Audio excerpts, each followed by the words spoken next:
There's one power invisible, and you see it everywhere and every day. One power indescribable, and you speak of it with every word you say. Mysterious until you know the truth, as simple as the love inside of you. Call it God, call it Spirit, call it Jesus, call it Lord, call it Buddha, Baha'u'llah, angels' wings or heaven's door. But whatever name you give it, it's all one power, can't you see?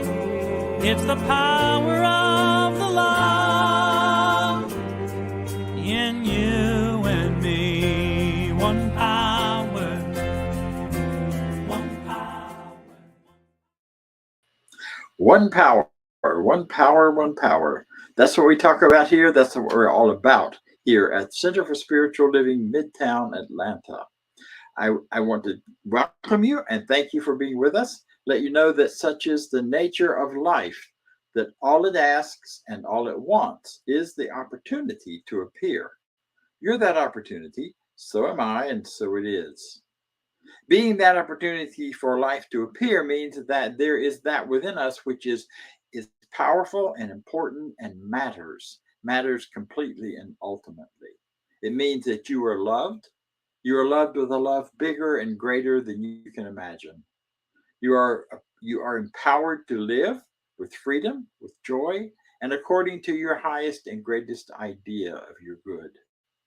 We here at the Center for Spiritual Living support each other in that growth and in that direction and in that adventure of living.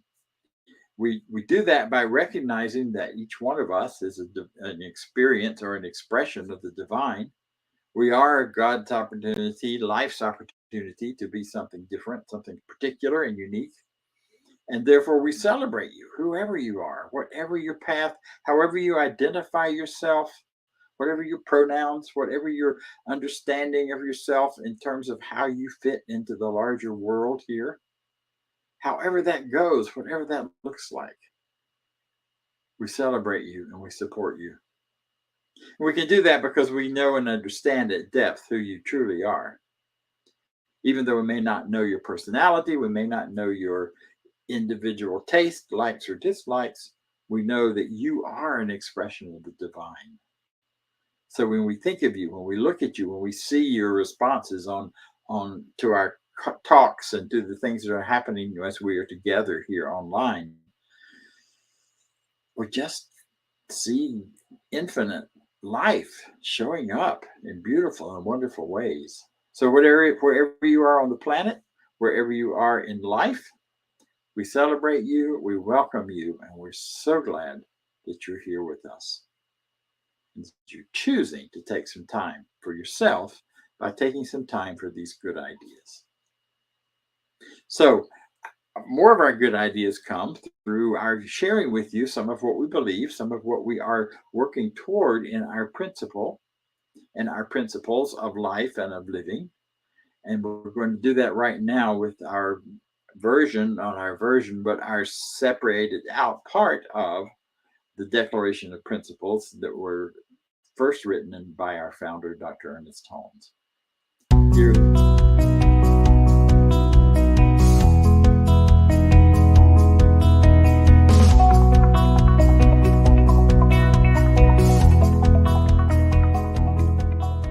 I believe in one God, one absolute power and first cause to all things.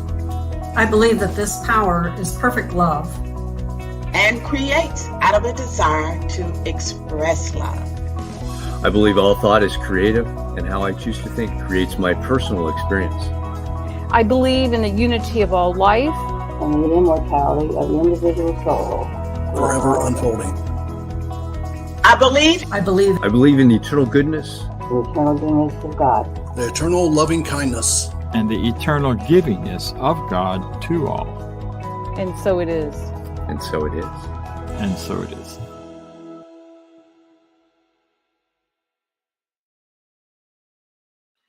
And so it is.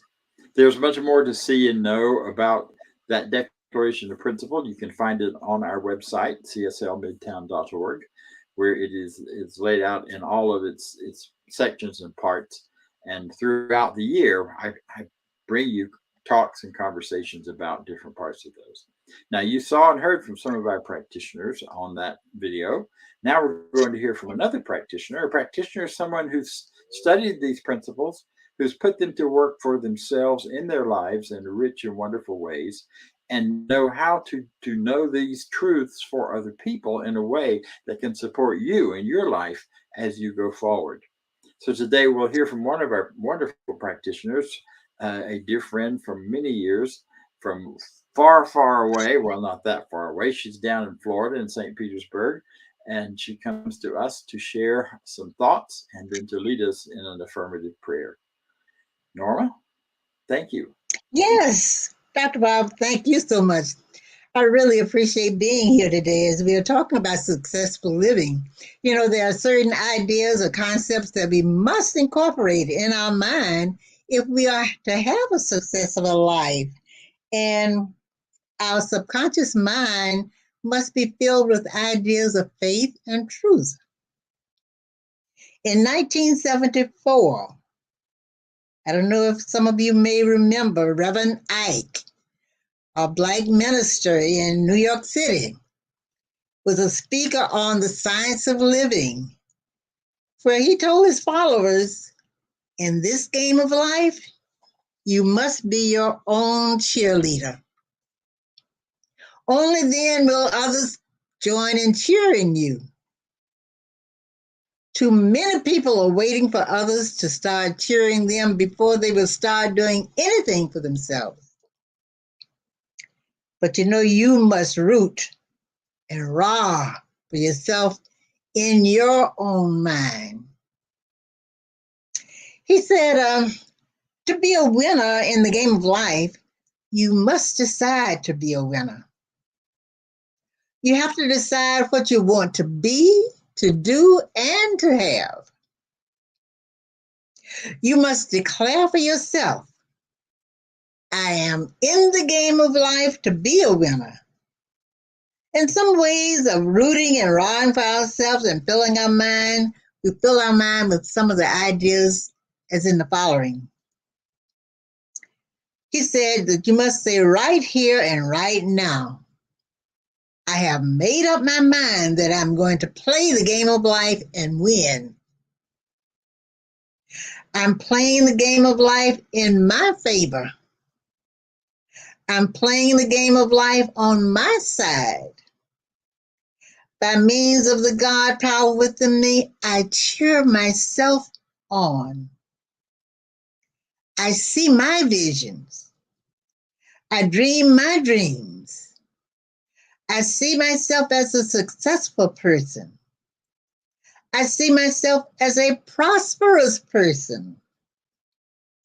I see and feel myself enjoying money. I am on my side. Thank you, God, in me. Thank you, God, in me. Our founder, Dr. Ernest Holmes, stated, such is the power of right thinking that it cancels and erases everything unlike itself. So place no limit on principle. It answers every question, solves every problem, and is a solution to every difficulty. Now I invite you to join me in treatment. And as I speak in the first person, let us know that there is but one life. That life is God. That life is truly my life right here and right now. As this one life, I live, move, and experience my perfect being. I know that I was created in the image and likeness of God, and my every step is ordered by the law of God. God guides me, guards me, sustains and maintains me as a channel of his peace. I claim love in action. I claim I am the successful manifestation of harmony. I acknowledge I am my brother's keeper as I spread God's love wherever I am. I trust the law of good to protect me always and in all ways, because I dwell in the consciousness that fills my every need. I know the law goes before me and prepares my way, and mine has already seen ahead and has made provisions for me as the complete answer to any problem I may have. Any expression that doesn't measure up to my intention has no power to exist. Therefore, I welcome unmeasured good through expected and unexpected channels. I manifest the experience of perfect health and abundant wealth as money flows into my hands through infinite channels, always in greater measures than I have ever experienced before. I experience exceptional creative self-expression and wonderful personal relations. It is with great thanksgiving I release this word to the unwavering universal law that responds by corresponding as I allow its perfect manifestation in my world. I declare it is so now, and so it is. And now we are ready for reflection music, and the title is A New Law. Thank you so very much.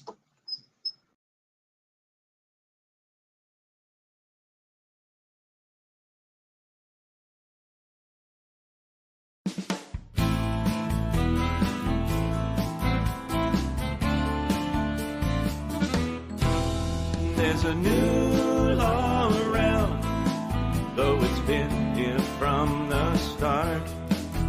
It's the law of love from the universal heart. Love one another, you get what you give. But we need each other, it's time to forgive. Oh, there's a new way of being, though it's not so far from where we are. It can be so free, bringing heaven down right here on earth. Well, heaven is not a place, it's a state of mind in you and me. In every face I see a radiant light that means love.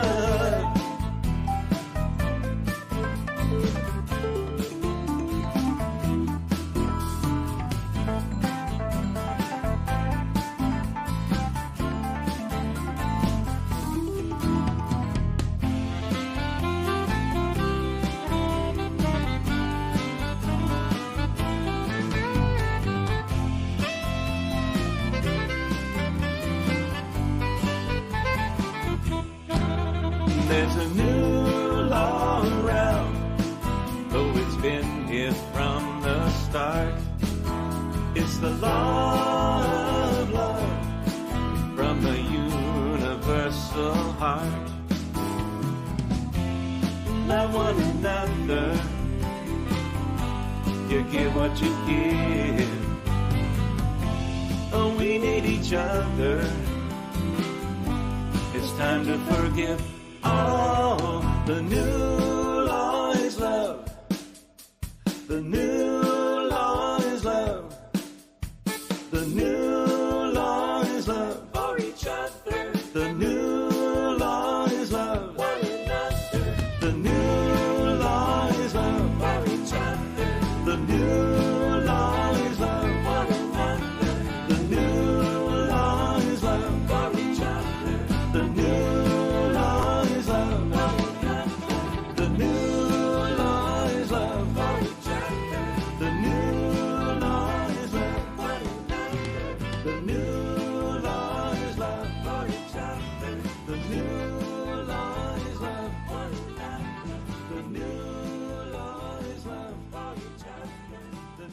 The new law is love.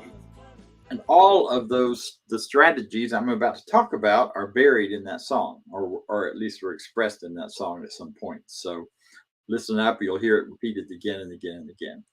So welcome everyone who's here with us. I'm seeing the messages coming in through Facebook and YouTube and StreamYard. And wow, we've got folks from Oregon. We've got folks from Calgary, Alberta, Canada. We have some folks from Florida. We have folks from various places around Georgia and Pennsylvania, and on it goes. So it's really, really exciting to me to realize that while we are centered in our expression here in Atlanta at Midtown, we are in some ways Midtown universe. Midtown, wherever you are, wherever you are is the center of the universe. So wherever you are is Midtown as well.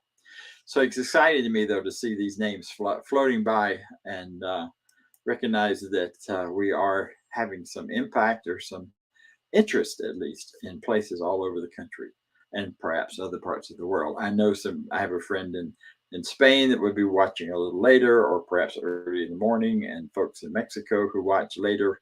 So we've got a lot going on here, and it's exciting. So this month we are already deep into our conversation about the game of life and how to play it, based on Florence Scovel Shinn's book by the same title, or at least inspired by. I won't blame her for any of the things that I talk about, although she might get some credit for the things I get right, and that's a good thing. She so in the first week of this month, we talked about what is the overall purpose of the game of life. And we talked about and established the idea that it is knowing and experiencing our greatest good, recognizing what is really good for us, what we desire to have and experience. And we couple that with the idea that what we are all looking for is the experience of being alive, not numbed out by anything, not numbed out by our pain, not numbed out by our addictions, not numbed out by any of those things that show up in our world, but instead that we are fully present and alive. And the game is about staying in that place, returning to that place again and again and again. And then we talked last week about your best tool for playing the game. The best tool for playing the game is your magic wand. You may remember me waving this thing around and talking about poof, poof, things change. Your magic wand isn't magic at all. It's the ordinariness of the power of your word. When you speak your word backed up by faith, it is a power that nothing in the universe can stand against, because nothing wants to. The universe is here for us. We live in a user-friendly universe that responds according to our deepest beliefs and our most strongly held, consistent beliefs. So when we speak our word from that place, that is our magic wand that brings about the game of life, moving us through that game with ease, with grace. Today, we're going to talk about strategies. You can't play a game without a strategy. I was playing cards with some friends this week, and something I don't do very often, but I did because it was an opportunity to be with some new people and to get to know them. My strategy in playing the game very simply was to get to know them and to have a conversation and interact and relate and be really connected with feeling alive. Each of them had their own strategies for playing. One of them played by counting cards. Man, he knew every card that got thrown, who threw it, and not only in that hand, but in all of the previous hands. He watched that and he kept it clearly in his head as he continued to play. And then he made his decisions based on that, and based a lot on it. Another player was playing based on how many face cards he had in his hand. And that brought forward an opportunity to decide ahead of time what to play based on his prediction of what would happen in the world of things coming forward, things coming like in the world of what would play best. Another played with a different strategy. I played with the strategy of learning because I had never played this particular game before. So I decided that what I would do was use this as an opportunity to get to know people, but also to learn the game. So I took a lot of risks that I don't normally take when I'm playing cards. I kind of play safe on most things, but not this time. I took big risk and failed a lot. I did not win every hand. In fact, I lost more hands. I was running way behind everyone else. But I was doing that to learn what happened, to figure out how the cards fell, how the flow went, how this particular group played. And as the game progressed, and I began to get that, and I began to learn from those risk-taking moments, I saw them only as good. My game improved. And I did not end up last by the end of the evening. I was next to the last, but I wasn't last. But I had a ball doing it. And, you know, it wasn't about winning. It was about connecting, and it was about learning. And that's what I chose to play from. So there are strategies. There are always strategies for the game of life. And those strategies are what help us decide how to function and what to do. You know, I just Googled strategies, life strategies, and all kinds of things came up. So there are many, many books, many, many ideas, many, many things about strategies. And there may be many that I'm not even going to mention that for you are very real. And therefore, it's a matter of you choosing the strategy that works best for you. But before I get too much into the strategies, I want to talk briefly about some universal principles that have to do with why certain strategies work better than others. There's some universal realities that are present and true and that happen across the board. You know, some of the way we play the game of life is about understanding and knowing our culture and participating in the way our culture works and what people think about and how they do and how they function. We make our decisions about careers oftentimes out of an understanding of culture, what would serve our world from our perspective, and therefore give us back a lot of good from having the joy of serving our world. But there are principles that are operative across the board in all cultures. And that seems to be all about, or it is, doesn't just seem to be, it is about deeper truths that and Norma referred to it in her treatment that we call spiritual laws. And without getting too technical, let me just say that these are dynamics that are always present. They are built into the very fabric of the universe. And just as with anything, if you understand how that works, then you can select a strategy that flows with it rather than against it. You know, does that make sense? Of course it does. So some of those strategies that we build on, some of those spiritual laws, are the recognition that there is only one power, not two, not three, not four. Now it may appear that there are at the level of experience, but deep down at the level of truth and reality, there's only one power, and people are using it in a multiplicity of ways. But that oneness, that one power shows up through all people and is available to all people. Another power that is related to the wand we talked about last week is the power of your word, the power of the infinite to match your life experience, the things that show up for you, the things that come into your experience with your deepest beliefs and your widely held concepts. So what we believe, what we think, what we know.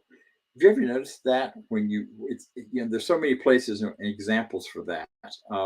One that already immediately comes to mind for me is when you start looking to buy a new car and you get a concept that there's a particular color or kind of car you want. You want a red Toyota convertible.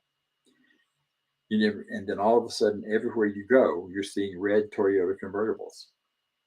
Or you get the idea of a Mercedes, black, sleek, beautiful. That's your idea of greatness and goodness and what you want. And then you get that idea and you start believing in it. They just start showing up everywhere. And then you walk into a dealership and there's the one you wanted. So the universe matches our belief system, matches what we think. You believe life is difficult and a struggle, and because you perhaps got a slow start or a rough start in life, then it's going to be hard and painful. Then hard and painful is what will show up. And the other universal piece I just want to point to quickly is that you're good, that which you consider to be good, the things that you love, the things that you have passion about, they show up as you believe in it, as you know it, as you are clear that it's going to come to you.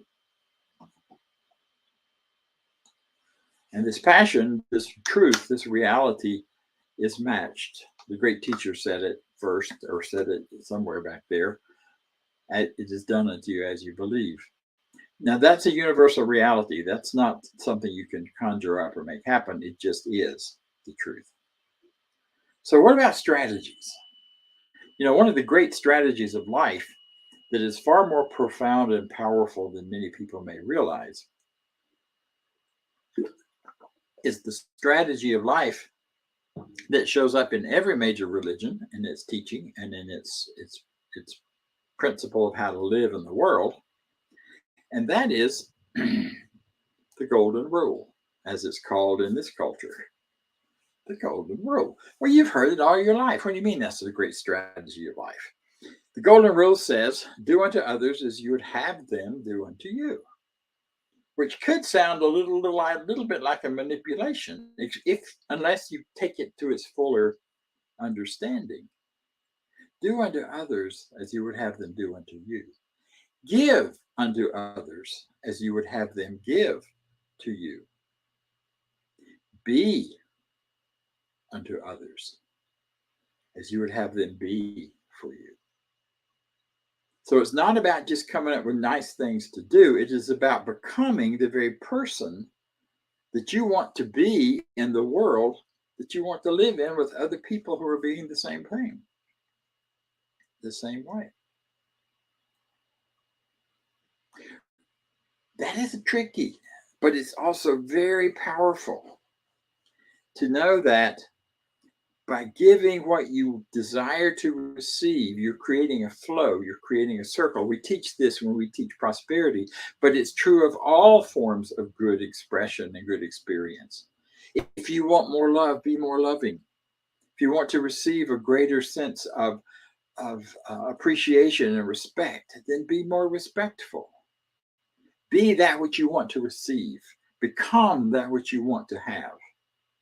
You want to be a healthier, fully functioning health person in your life of health, then be that for someone else. If you can't make it happen for yourself, do it for someone else, and it will, by action of unity and oneness, by the natural law of one power, happen for you as well. You know, and an important part of this is then be non-resistant to anything that shows up differently. What does that mean? What are you talking about? It's a strategy of life that says, I'm going to know and choose to know there is one power, and I'm going to be non-resistant to any other idea. In other words, I'm standing in the truth of my love. If you don't love me, or you don't like me, or you think I'm dumb, or whatever language you may want to put on that in relationships, we have that in relationships, I'm not going to resist that. I'm not going to try to talk you out of that. I'm not going to try to create a different way for you to think about me. All I'm going to do is take a non-resistant stance and continue to love you. Now, we know that things happen, that we learn these things in various religions, that in I believe it's Taekwondo, where you don't the greatest power is not from pushing against your opponent, but taking your opponent's power and letting it pass by you. Taking what your opponent's attack and allowing it to go by if there's an attack. No power in the world can stand against the power of non-resistance. Gandhi taught us that, showed it to us, demonstrated it. Martin Luther King Jr. demonstrated it in this country, and it's still true whether people choose to practice it or not. Non-resistance, nothing can stand against it. You know, there's a beautiful way to put that into practice, in that empowered thought, in that idea of creating in that non-resistance, then using that magic wand to create that which you wish to experience as along with or instead of that resistance. And that is the power of gratitude. It's kind of like when I was playing the card game. Losing a hand, even losing the whole game, that could have been a source of great upset and anger for me, especially if I'm in those days and moments when I'm all into competition and I need to win, because winning the game of life is about you not winning it. But when my goal is to learn, then winning the game of life is simply about learning from all of the aspects of the game of life. So I don't need to resist those things which I would call bad or not good. I don't need to push back against them. I need to recognize them as part of what is being done to help me gain and become the person I want to be. Now, sometimes that's really hard to see when what happens is very painful or hurtful. But there is always a way in which everything that seems to be done to you is done for you. And you can work with that idea and sit with that idea. It is a great strategy when anything happens to know it is done for you. Get a bill in the mail you weren't expecting. You go, oh my God, how am I going to pay this? No, you declare, first of all, thank God I'm rich. The infinite does not throw anything at me that is not for me. So maybe this is my opportunity to create more income. Maybe this is my opportunity to know something better for myself, that I am rich and prosperous, even if it doesn't appear in my bank account. So I speak my word. I accept what has happened and know that it's not the truth of me, that there is more. One of my teachers used to say, every time a surprise like that came, she'd stomp her foot and say, thank God I'm rich, and then find a way to pay it. You see, the more we say I'm not rich, the more we say I'm broke, the more we say they're out to get me financially, whether it's the billionaires or the kings and queens of Europe from the old days. If it's them that's trying to hurt me and I believe in it, then I will be in that victim position. And life is not about being a victim. Life is about living a victorious, joyful experience. So taking that position of non-resistance and using and transforming, then using your word to transform those experiences into something more powerful and greater. Not by making them wrong, but by knowing better what's there. One of the really powerful ways to do that is something I use all the time, which is a statement that is actually in the book, but I have been using it before. And that is, I give thanks for this perfect day. And I don't wait to do that at the end of the day, although I might. But the main thing to do with that is in the morning, when I am doing my meditation, when I'm going into a deeper space of setting up my day, of being prepared for whatever is going to happen and what's coming, the things I know and the things I don't know. But when I do that, and when I really settle into that belief, then it's just a matter of watching the day unfold. I did that last Thursday in a really powerful kind of experience for me, treatment. Inner, saying to myself, today is, because I knew I had a really busy schedule that was going to start off with my grandson leaving town to move to Texas. And I was going, oh, I don't want to see him go. And I was resisting that idea until I thought about non-resistance and realized that this is for his greater good and my greater good in some way that I don't yet understand. So my gratitude for the perfect day was to get to see him and say goodbye on Thursday morning. I didn't know exactly what time they were leaving. They had given me different times, and the whole family was going to go with him to Texas to get him settled, and then they would come back. But I wasn't sure exactly when he was leaving. But I was doing my morning thing and getting ready. And all of a sudden, I got this nudge inside of me, this feeling. It wasn't a thought. It wasn't a voice, or trumpets didn't play or any of that. Just a little nudge that said, it's time to go. If you want to catch Jake, it's time to go.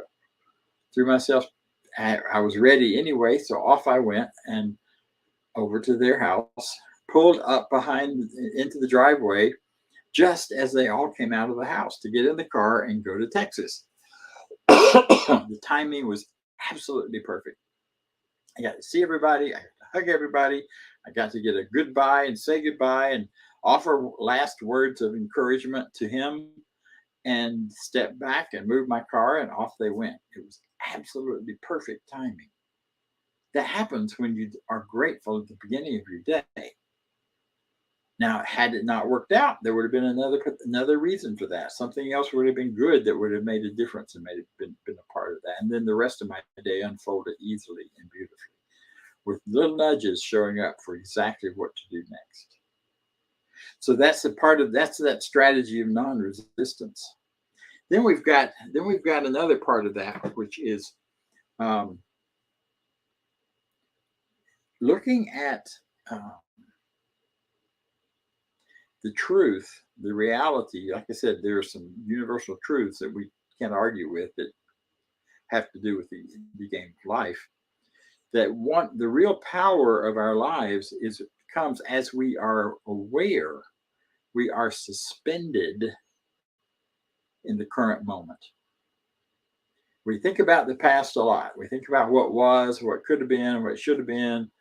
I do anyway. I'm sure you do at times. Our grief comes from our past experience for the most part, not altogether.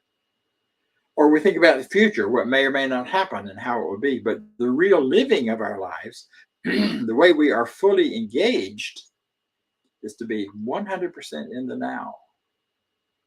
I realized a while back, part of the reason I love to travel is because when I'm in new places, seeing new things, it requires me to be fully focused on now and not what was or what could be or what should be or distracted by something. Instead, I'm fully in the experience of now. And that's a strategy for life that will allow you, because in the now, there's only one power. There's not two. It's not good and bad. Because when you start thinking good and bad, you're in the past or the future. But when you're in the now, you're absolutely grounded in the oneness. So that's a strategy to use. A strategy of staying in the moment, here and now. Diego, who does our production here for this broadcast, when I was talking with him a little about this before the service, he's like, yeah, but I just go praise now. Yeah, praise now.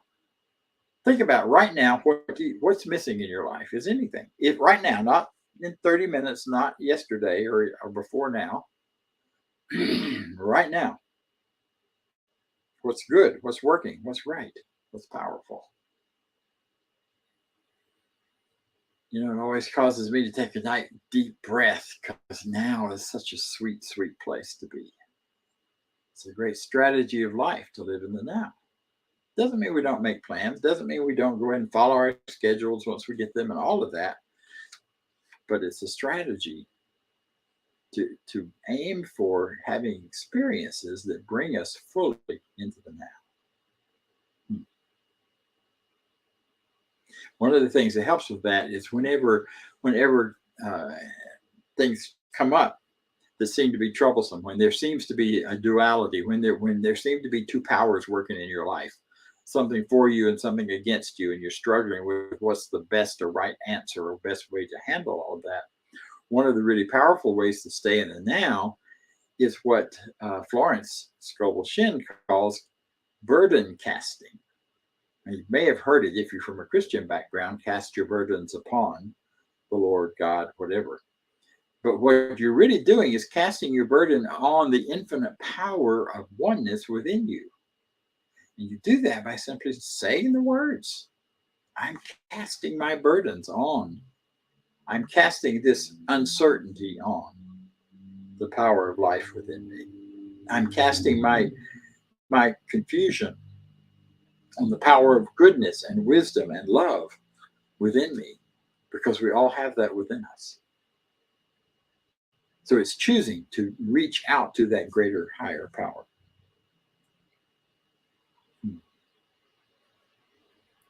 And then the other part of the game that has to do with strategy is really getting clear about what your purpose is. We're going to talk more about this in the next couple of weeks, but right now, just to say that when you know your purpose, then you know the strategy that will get you there.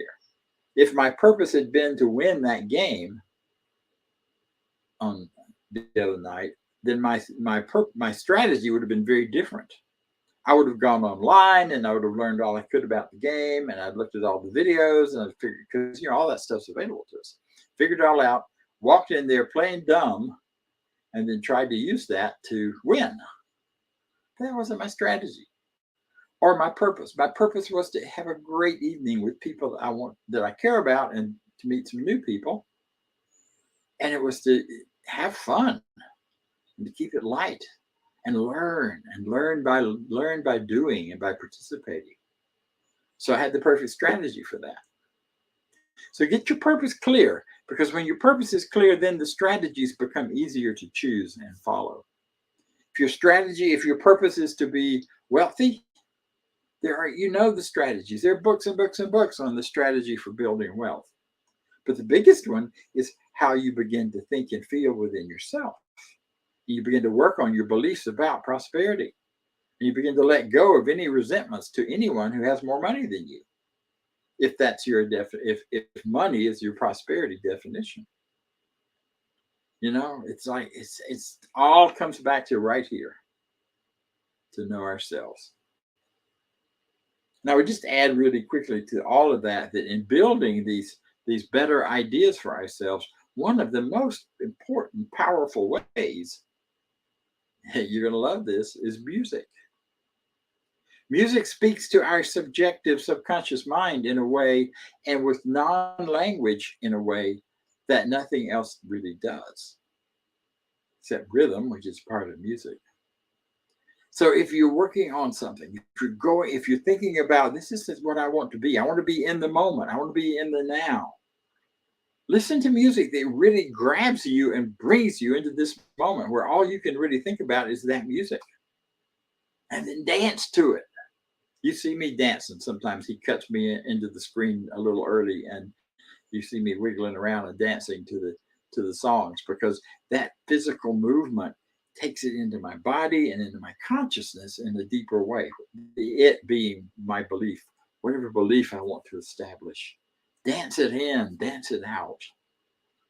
Establish that purpose and that clarity of truth for yourself.